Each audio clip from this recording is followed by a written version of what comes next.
Right, so today we have we left Albier and we're coming back. So what we've done is we've actually headed inland. So we've come inland to Finestrat. So like I said earlier in the other video, where we did the coastal part, quite often in Spain they'll have a coastal part and then back up inland they'll have another area which is then another town inside. So it's Finestrat, but the inland part of it. So we're going to have a wander around, see what we can find and show you around what's up in the inland part of Finestrat.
So right down there on the coastline, I don't know if you can see it, but sort of in the middle there, that is where the coastal part of Finestrat is, where you can see if you can see it, I can see the cranes from here, but that's where we was in the first part of the video,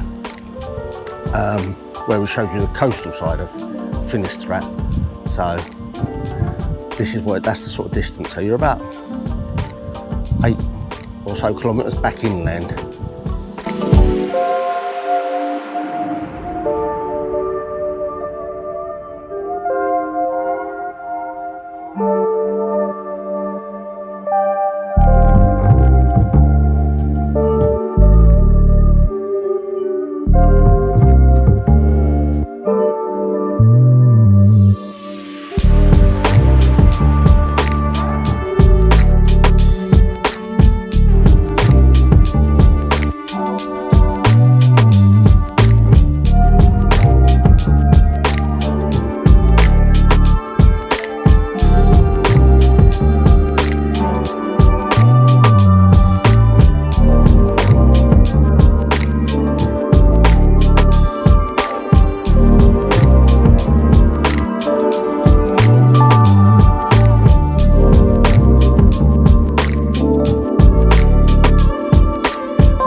Right, so that was Finestrat, the inland part of it, up in towards the mountain way. And you've got the big mountain up there on the side. And there's a legend that says there's a big cutout in the middle of it. Apparently that's where, many years ago, a giant kicked it and kicked a bit of the... Oh, he lost his long lost lover, so he kicked a mountain, as you would normally do. So if you come to Finestrat, come to the top part of it, and there is actually a numbered route. We actually started at number 2. Don't know how we managed that, but there we go. Might have even been number 3. But if you follow the route, it takes you all around the bits and pieces that we've been to today. So it shows you all the best Mirradors and the, I suppose, culturally significant parts of it.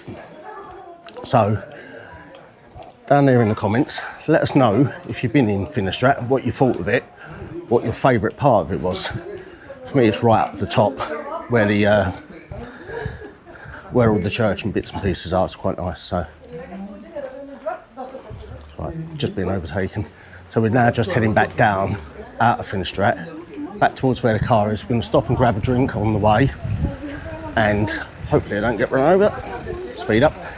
And yeah, so we will grab a drink on the way home, and then we're going to start heading back to Torrevieja.